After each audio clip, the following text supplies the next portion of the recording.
सबसे पहले तो मैं हमारे शास्त्रा उन्हें वंदन करता हूँ। हमारे शास्त्रा द्वारा प्रदत्त अनुशासन आर्य विनय अर्थात धम्म को वंदन करता हूँ। उसी प्रकार इस अनुशासन में अनुशासित हो रहे सभी श्रावकों को वंदन। मेरे आचार्य मेरे उपाध्याय जिनके कारण से मुझे इस बुद्ध शासन में उपसंपदा प्राप्त हुई है उन्हें भी वंदन। और मेरे सभी आचार्य और कल्याण मित्रों के प्रति मंगल कामना करता हूँ। आज जिस विषय के बारे में हम समझेंगे वह है प्रीति। पाली साहित्य में और भगवान की शिक्षा में बड़ा सुंदर शब्द है।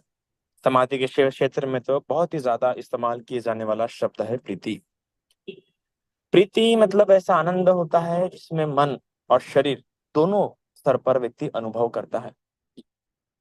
एक एक्टिवनेस और एक हल्कानेस, एक एक्टिवनेस और हल्कापन दोनों इस स्थिति में व्यक्ति अनुभव करता है। शरीर में एक बहुत ही प्यारा रोमांच रहता है उसके समय में। समाधि के क्षेत्र में तो 5 तरह की प्रीति बताई गई है। जब व्यक्ति ध्यान करता है तो ध्यान करते करते जब व्यक्ति प्रथम ध्यान, द्वितीय ध्यान, चतुर्थ ध्यान, चतुर्थ ध्यान या पंचम ध्यान जब अनुभव करता है तो ध्यान के समय में अनुभव करते हुए जो ये प्रीति को अनुभव करता है, ध्यान के समय में वो 2 तरह के आनंद को अनुभव करता है। एक तो प्रीति इस प्रकार का आनंद अनुभव करता है और दूसरा सुख इस प्रकार का आनंद अनुभव करता है। कई बार ध्यान में जब उसे प्रीति और सुख आनंद इस प्रकार के आनंद जब अनुभव होते हैं तो कई बार ऐसी भ्रांति होती है कि उसे ईश्वर की अनुभूति हो गई है या उसे कुछ प्राप्त हो गया है, जिसे कुछ कुछ जगह पे मिथ्या निब्बान भी कहा गया है अर्थात मिथ्या मुक्ति। ये आनंद इस प्रकार के होते हैं कि व्यक्ति को लगता है कि उन्हें क्या हो गई, मुक्ति प्राप्त हो गई, पर वो मुक्ति नहीं रहती है, बस वो प्रीति सुख होता है। तो उसी प्रीति को समझने की कोशिश करेंगे। तो ध्यान में ये प्रीति होती है। विशुद्धि मार्ग में प्रीति को समझाते हुए 5 तरह की प्रीतियां बताई गई है। वो 5 तरह की प्रीति कैसे होती है? एक होती है माइनर प्रीति, एक होती है मोमेंट्री प्रीति, एक होती है शावरिंग प्रीति, एक होती है अपलिफ्टिंग प्रीति और एक होती है परवेडिंग प्रीति। इस प्रकार के भिन्न भिन्न प्रीति के स्वरूप होते हैं। अब जो बहुत ही क्षणिक प्रीति होती है ना। क्षणिक प्रीति कैसे होती है? जैसे कि आकाश में कैसे बिजली कड़क जाती है और बिजली कड़क जाने के बाद तुरंत चली जाती है, जो प्रकाश उसका होता है एक क्षण भर का भी नहीं होता है। तो ऐसे भी कुछ प्रीति होती है जो क्षण भर के लिए आती है, तुरंत चली जाती है। जैसे कोई खबर सुन लेते हैं हम तो तुरंत आके चली जाती है। एक होती है ऐसी प्रीति होती है कि जिसमें आपके जो रोम है, शरीर के जो रोम है वो खड़े हो जाते हैं एकदम, इतना आनंद होता है, इतनी ऐसी प्रीति होती है उसमें। तो इस प्रकार से भिन्न भिन्न तरह के प्रीति होते हैं। पर ध्यान के ऐसा नहीं कि ये प्रीति सिर्फ आपको ध्यान द्वारा ही प्राप्त हो सकती है या ध्यान कर रहे तभी आपको ये प्रीति अनुभव हो सकती है। और भी भिन्न तरीके बताए गए हैं इस प्रीति को उत्पन्न करने के। तो कौन से वो तरीके हैं? बताए जाते हैं कि 6 तरीके से ये प्रीति उत्पन्न की जा सकती है। जो जो प्रीति व्यक्ति ध्यान में, ध्यान सुख में, प्रथम ध्यान में, द्वितीय ध्यान में, तृतीय ध्यान में जो अनुभव करता है, वो छह छह अभ्यासों द्वारा वो प्रीति उत्पन्न कर सकता है। एक बुद्धानुसति, इसके अभ्यास द्वारा भी वो इस प्रीति को उत्पन्न कर सकता है या इस प्रीति को प्राप्त हो सकता है, इस प्रीति को अनुभव कर सकता है। दूसरा होता है धम्मानुसति। धम्मानुसति द्वारा भी व्यक्ति इस प्रीति को अनुभव कर सकता है, प्राप्त कर सकता है। फिर होता है संघानुसति। संघानुसति द्वारा भी व्यक्ति इस प्रीति को अनुभव कर सकता है, प्राप्त कर सकता है। फिर होता है त्याग शीलानुसति। शीलानुसति द्वारा भी व्यक्ति इस अनुभूति को प्राप्त कर सकता है, अनुभव कर सकता है ना। और फिर होता है पांचवा त्यागानुसति। त्यागानुसति द्वारा भी इस प्रीति को, इस आनंद को प्राप्त किया जा सकता है, उत्पन्न किया जा सकता है, अनुभव किया जा सकता है। और छठवा और आखिरी देवतानुसति द्वारा भी इस प्रीति को उत्पन्न किया जा सकता है, प्राप्त किया जा सकता है और अनुभव किया जा सकता है। तो ये 6 अनुसतियां है जिसके अभ्यास द्वारा ध्यान में जो व्यक्ति को प्रीति का आनंद होता, प्रीति की प्राप्ति होती है, अनुभूति होती है, वो इन 6 अनुस्मृतियों द्वारा भी उसे प्राप्त हो सकता है। अब ये 6 जो स्मृतियां जो मैंने बताया है, ये शमत भावना का अभ्यास है। अर्थात समाधि जो हर कई बार क्या होता है कि कई लोग डायरेक्टली विपश्यना भावना का अभ्यास करना शुरू करते हैं, पर कई सारे देशों में ऐसी भी परंपरा है जो शमत भावना पहले करता है। अर्थात जो 40 कम्मठान भगवान बुद्ध ने बताया है, उन 40 कम्मठानों में से उसके चर्या, उसके बिहेवियर के अनुसार जो अच्छा कम्मठान होता है, उसका अभ्यास करते हुए समाधि को अच्छे प्रकार से पहले अपने पारंगत कर लेता है। समाधि में से ध्यानांग उत्पन्न कर लेता है और फिर विपश्यना का अभ्यास करना शुरू करता है। तो उन्हीं 40 कम्मठानों में से ये 6 कम्मठानों के भी विषय है, अर्थात समाधि के क्षेत्र में भी ये विषय आ जाते हैं। तो समाधि के क्षेत्र में जब आप इसका अभ्यास करना शुरू करते हैं, तो उसमें प्रॉपरली गाइडेंस दी जाती है कि आपको इस प्रकार से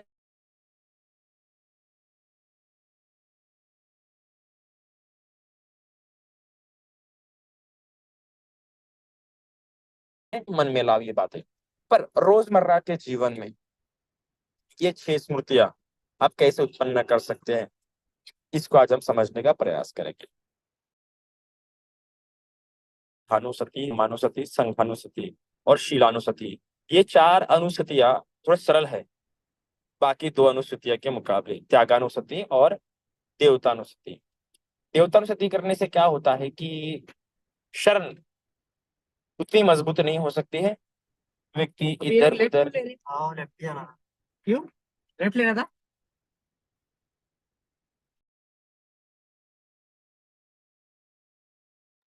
तो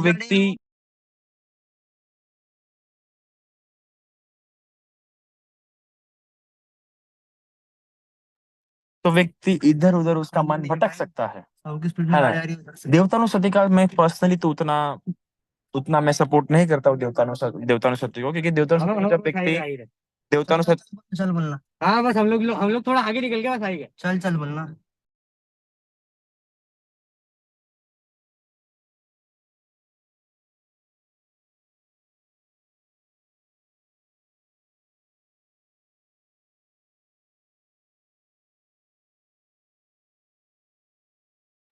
तो देवतानुस्मृति का तो मैं उतना सपोर्ट बिल्कुल भी नहीं करता हूँ, क्योंकि देवतानुस्मृति में क्या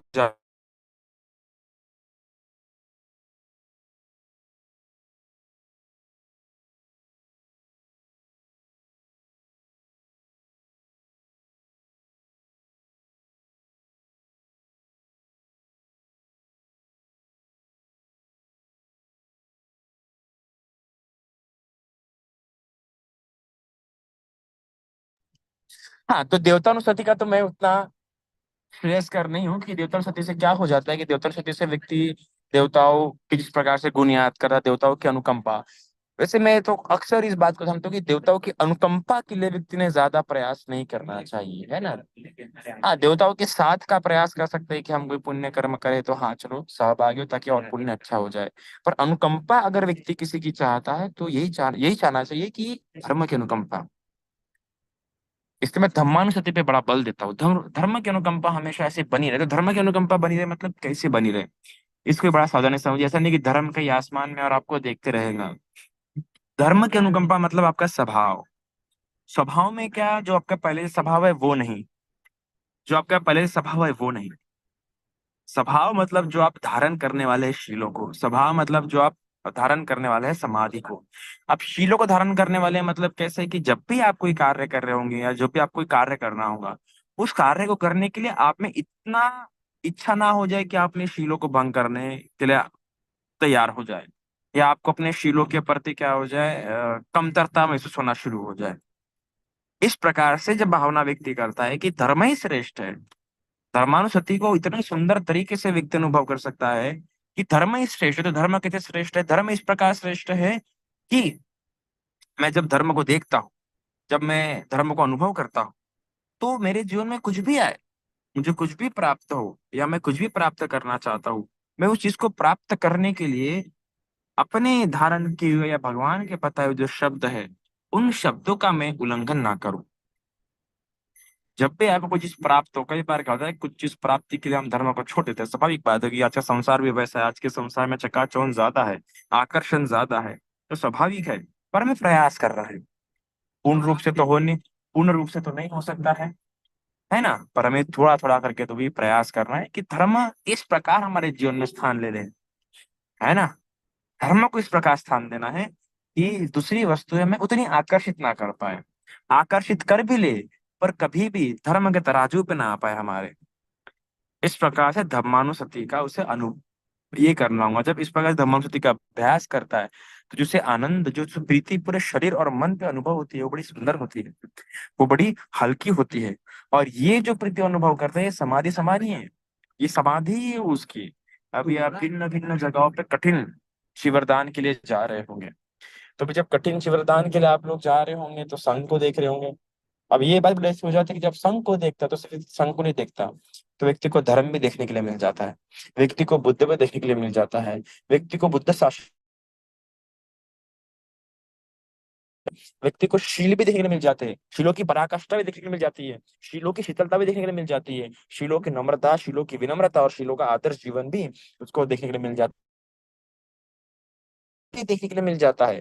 त्याग से कैसे व्यक्ति उच्चतम जीवन को प्राप्त होता है, ये चार प्रकार की जो अनुस्मृतियां है आपको संघ के दर्शन से, जैसे कठिन उत्सव या संघ में देखने के लिए मिल जाता है। इसलिए मैं हमेशा कहता हूँ कि संघ दान जहाँ पे होता है उस अवसर को बिल्कुल,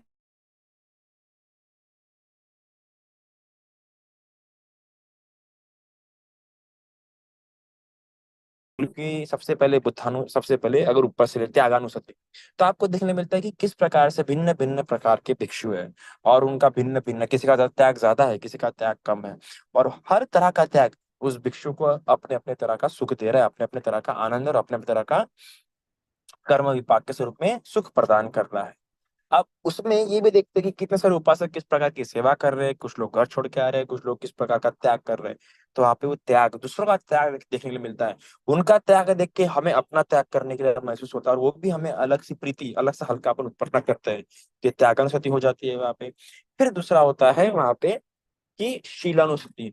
शीलानुसति में हम देखते हैं कि कुछ भिक्षुओं के शील कितने श्रेष्ठ है, उनके शीलों में कितनी विनम्रता है, किसी किसी के शीलों में कितनी कठोरता है, पर फिर भी दोनों ही अपनी जगह पे कितने श्रेष्ठ है, दोनों ही अपने जीवन में अपने शीलों की रक्षा का प्रयास कर रहे हैं। किसी के शीलों में, किसी के भिक्षु के शीलों में वो शीतलता है, और वो शीतलता भी इसलिए ताकि किसी की हानि ना हो, तो उस किसी न किसी रूप में वो भी क्या कर रहा है, अपने शीलों की रक्षा ही कर रहा है, चाहता है कि दूसरों का कल्याण। तो उसके शील करुणाजन्य है, किसी किसी के शीतलता में बड़ी विनीतता होती है, बड़ी नम्रता होती है, किसी किसी के शीलों में बड़ी श्रद्धा होती है। तो ये आपको उसमें देखने के लिए मिल जाता है संगदान के इसमें। और दूसरों के शील देख के फिर हमें भी लगता है कि हमने भी शीलों को कर देना चाहिए, स्थान देना चाहिए। ये भी व्यक्ति को प्रीति उत्पन्न करने में क्या होता है, सहायक होता है। फिर होता है संघानुसति। संघानुसति मतलब क्या है के गुण। अब संघ के गुण आप सभी को पता है, मुझे पता है और आपको पता है कि संघ के गुण कितने श्रेष्ठ है, कितने आदर्श है, कितने उच्चतम है। संघ किस प्रकार से हमेशा से आहु नहीं रहा है, कैसे पाहु नहीं रहा है, जोड़ने योग्य रहा है, दान देने योग्य रहा है। और ऐसे संघ को एक साथ देखना, एक साथ दान करना, एक साथ पुण्य करना कितना अद्भुत होता है। भिन्न भिन्न काषाय वस्त्र सभी ने पहने हैं, भिन्न भिन्न व्यवहार सभी का है, पर फिर भी देखो एक जगह बैठते हैं, फिर भी देखो एक जगह सुनते हैं, फिर भी आपस में कितनी मैत्री है। ये देखने लायक होता है संघ में। ऐसा नहीं कि संघ में नोकझोंक नहीं होती होंगी, संघ में नोकझोंक होती है संघ में, पर फिर भी क्योंकि बुद्ध शासन में सभी को तपना है, सभी को पकना है, तो हमें साथ में रहना होता है, हमें हमारे पैर बाजू में रखने होते हैं। ये संघ में हम है। ऐसा नहीं कि भिक्षु संघ से भिन्न है आप लोग, क्योंकि चारों लोगों को मिलके संघ निर्माण हो, संघ कहा जाता है। भिक्षु संघ, भिक्षुनी संघ, उपासक संघ, उपासिका संघ, ये चारों क्या है, पिलर है बुद्ध शासन के। जब मार भगवान के पास आया था कि चलो भगवान आपका समय हो गया, परिनिर्वाण ले लो, तो भगवान ने कितने प्यारे शब्द कहते कि जब तक मेरे भिक्खु परिषद, भिक्खुनी परिषद, उपासक परिषद, उपासिका परिषद ये मुझे लगता नहीं कि सक्षम हो गए, तब तक तो मैं नहीं जाने वाला। तो इस प्रकार से उस संघ को हम ही हिस्से है। एक संघ दूसरे संघ की सेवा कर रहा है, उपासक संघ, उपासिका संघ, भिक्खु और भिक्खुनी संघ की सेवा कर रहा है, क्योंकि वो उनको श्रेष्ठ जानता है, श्रेष्ठ मानता है।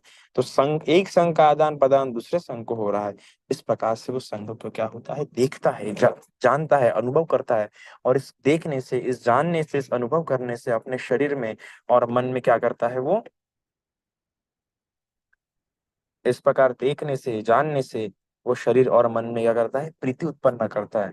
उत्पन्न करता क्या है, उत्पन्न हो ही जाती। इसलिए भी ये होता है संघानुसति। फिर धम्मानुसति। धम्मानुसति के बारे में तो मैंने बताया ही है कि धम्मानुसति किस प्रकार से व्यक्ति को अनुभव कराती है। धम्मानुसति, क्योंकि धम्मानुसति को तो इस प्रकार से, ये एक ही बात काफी है, ये एक ही बात इनफ है कि भगवान खुद कहते हैं कि मैं धम्म को आगे रख के, धर्म को आगे रख के, धर्म को श्रेष्ठ मान के, धर्म का आधिपत्य मान के मैं लोगों को सिखाता हूँ। तो धर्म की श्रेष्ठता देखिए कितनी है। ये धर्म होता है जब जब बोधिसत्व में उत्पन्न होता है तब जाके बुद्ध होता है। ये धम्म की अथांगता होती है, ये धम्म की गहराई होती है, जिसको जान के बुद्ध सर्वज्ञ होते हैं। ये धर्म की अथांगता होती है कि सारे बुद्ध मुगलान जैसे इसमें महाश्रावक होते हैं। ये धर्म की अथांगता होती है जो राजा से राजा गृह त्याग करने के लिए क्या तैयार हो जाता है, राजपाट त्याग करने के लिए तैयार हो जाता है। किसको जान के, किसको समझ के? तो धर्म को समझ के, धर्म को देख के। वो धर्म को इतना देखते हैं। आप जब कोई बड़ा राजा अपना राजपाट त्याग के सन्यासी होता है ना, गृह त्यागी होता है, भिक्षु होता है ना, तो जानो कि उसने धर्म में जो देखा है, धर्म की अथांगता जो देखी है, वैसे ही देखिए धर्म की अथांगता एक बार तो भी जीवन में व्यक्ति अनुभव करना चाहिए कि धर्म कितना अथांग है, धर्म कितना विशाल है।